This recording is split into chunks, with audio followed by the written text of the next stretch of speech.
damai dan sejahtera bagi kita semua. Perkenalkan, nama saya Yosepin Oktavia Wulandari, mahasiswi dari Fakultas Ilmu Pendidikan Program Studi Pendidikan Guru Anak Usia Dini semester 2 dengan nomor induk mahasiswa 18620500032 di Universitas Pancasakti Bekasi, Kampus D. Dalam video ini, saya buat bertujuan untuk memenuhi tugas ujian akhir semester 2 saya dalam mata kuliah Seni untuk Anak dengan dosen pengampu Ibu Lia Kurniawati, MPD. Dalam mata kuliah Seni untuk Anak ini, saya akan membuat video tentang mempresentasikan mengenai RPPH atau Rancangan Program Pembelajaran Harian di PAUD. Berikut ini video yang saya buat.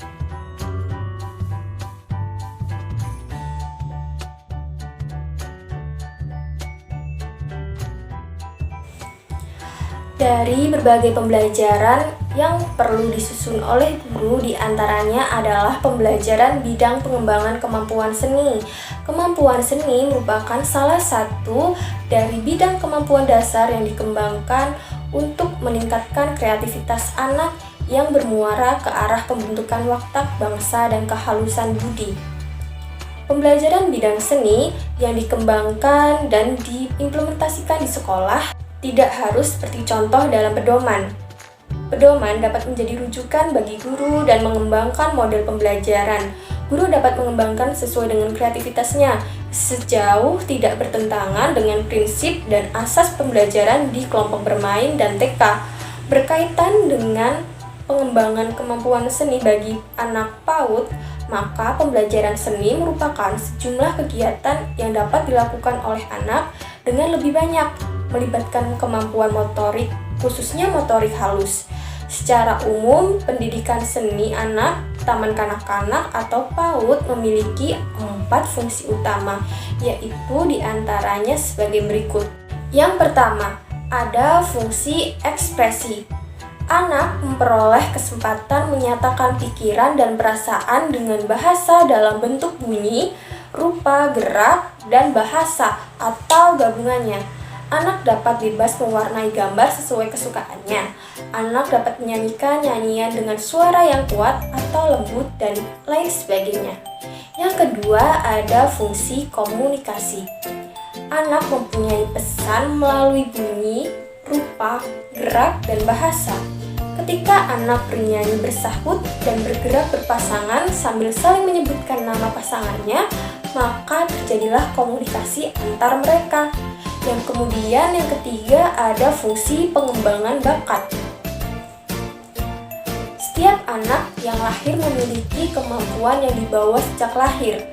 Ada anak yang dapat mudah mampu berbicara dengan benar dan tepat, dan ada juga anak yang pandai dalam gerak, dan ada yang pandai melakukan gerak sesuai irama walaupun belum dapat bernyanyi. Bila mana guru dan orang tua atau orang yang dekat dengan anak mengarahkan serta mengingatkan kemampuan anak, maka anak memiliki kemampuan yang kokoh. Menurut Edwin Gordon, kemampuan musik sebaiknya dikembangkan sebelum usia 9 tahun agar selanjutnya dapat berkembang dengan baik. Kemudian yang keempat ada fungsi kreativitas. Sebenarnya sebagian besar anak suka bereksplorasi.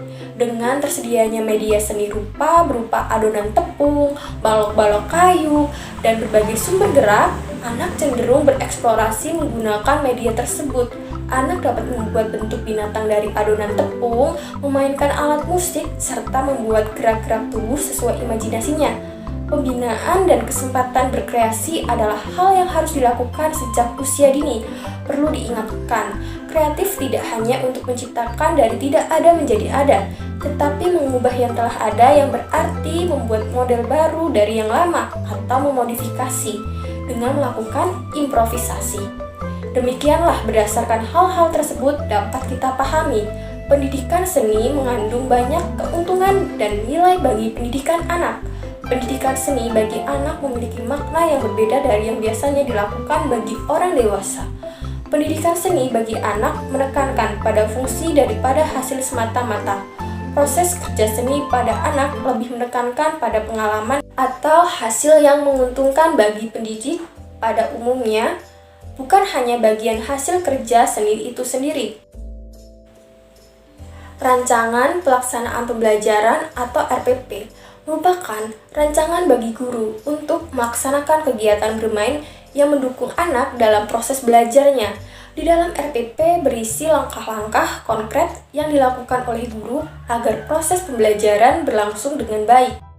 Rencana pelaksanaan pembelajaran yang disusun harus mengacu pada karakteristik seperti usia, kemampuan, dan kebutuhan setiap anak. Yang perlu dipahami bersama dalam penyusunan rencana pelaksanaan pembelajaran atau RPP merupakan rancangan bagi guru untuk melaksanakan kegiatan bermain yang mendukung perkembangan anak dalam proses belajar. Di Taman Kanak-kanak Pusat atau di PAUD, Pusat Perhatian Pendidik Seni diarahkan pada proses yang meliputi hal-hal berikut ini. Yang pertama, belajar melalui bermain. 2. Belajar melalui observasi. 3. Belajar melalui eksplorasi. 4. Belajar melalui imitasi. 5. Belajar melalui seni. 6. Belajar melalui gerak untuk mengenal jarak, waktu, arah, serta tubuh. Untuk penyusunan RPP itu sendiri yang pasti adalah guru bertanggung jawab pada setiap rombongan belajar atau rombel, atau guru yang ditunjuk menjadi wali kelas pada kelompok usia tertentu. Penyusun RPP itu sangat penting karena dapat membantu mencapai tujuan pembelajaran secara efektif. Rencana yang disusun oleh guru juga dapat memandu orang tua dalam menyiapkan dan mendampingi anaknya selama beraktivitas di rumah. Perencanaan wajib disusun guru sebelum melaksanakan kegiatan pembelajaran. Perencanaan untuk satu semester dapat disusun di awal tahun pelajaran bersama tim guru di sekolah. Rencana program pembelajaran yang harus disusun oleh guru yaitu yang pertama ada PROTA atau program tahunan, kemudian 2 ada program semester atau PROSEM, ketiga ada rencana pelaksanaan pembelajaran mingguan atau RPPM, kemudian yang terakhir rencana pelaksanaan pembelajaran harian atau RPPH. Penyusunan PROSEM, RPPM, dan RPPH bagi guru-guru PAUD tujuannya adalah untuk memudahkan guru dalam menyusun pembelajaran selama belajar di rumah dan di sekolah agar proses pembelajaran berlangsung dengan baik dan teratur serta menyenangkan bagi anak. Kemudian untuk pengertian RPPH sendiri, di sini saya akan lebih banyak membahas mengenai RPPH karena saya di sini akan menyampaikan mengenai RPPH di PAUD. Jadi untuk pengertian RPPH itu sendiri adalah rencana pelaksanaan pembelajaran harian yang merupakan acuan untuk mengelolakan kegiatan bermain dalam satu hari. RPPH disusun dan dilaksanakan oleh pendidik.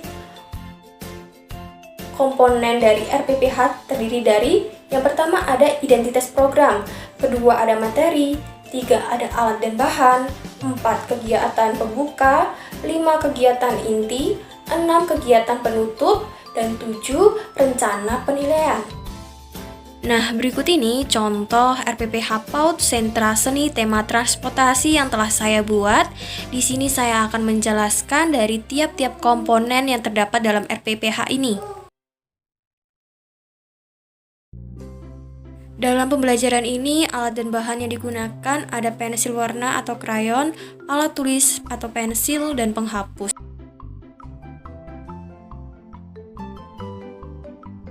Di mana di bagian awal mengenai tujuan berbelajaran yaitu membentuk sikap, mensyukuri atas nikmat Tuhan, dan menggunakan kata sopan pada saat bertanya. Lalu kemudian ada untuk pengetahuan dan keterampilan di mana anak dapat mengetahui tentang kereta api, dapat menyanyikan lagu kereta api, dapat berkreasi dengan teknik 3M, anak dapat menyebutkan bentuk geometri lingkaran, segitiga, persegi, dan mengenal konsep warna. Kemudian anak dapat mengemukakan pengalaman yang dialami dengan cerita sederhana, anak dapat menunjukkan kebanggaan atas hasil kerjanya sendiri. Dalam materi pembiasaan, yang pertama anak bersyukur sebagai ciptaan Tuhan Yang Maha Esa, kemudian kedua mengucap salam sebelum masuk, ketiga melakukan penyambutan dan penjemputan oleh guru, yang keempat doa sebelum belajar, dan yang terakhir mencuci tangan sebelum masuk kelas.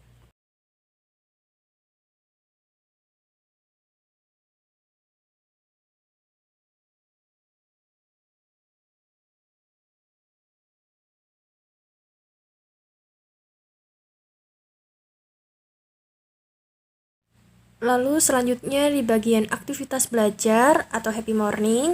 Yang pertama, anak berbaris sambil bernyanyi, kemudian menyapa dan bertanya kabar, berdoa, salam masuk, kemudian masuk kelas.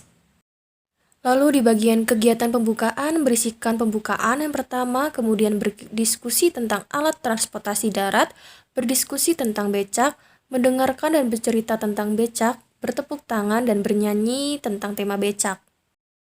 Kegiatan inti, mengenalkan kendaraan roda 3 dan mengenalkan jenis becak dan bagian-bagian dari becak.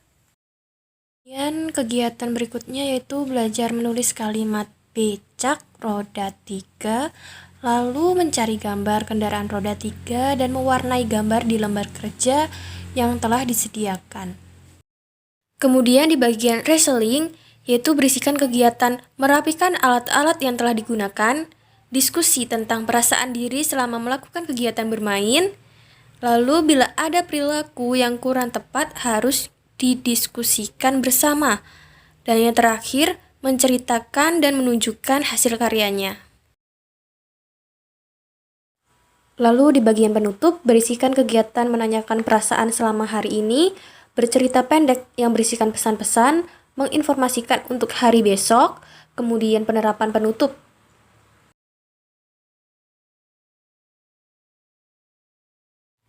Lalu selanjutnya di bagian perencanaan penilaian terdapat 2 rencana penilaian. Terdapat rencana penilaian sikap dan rencana penilaian pengetahuan dan keterampilan.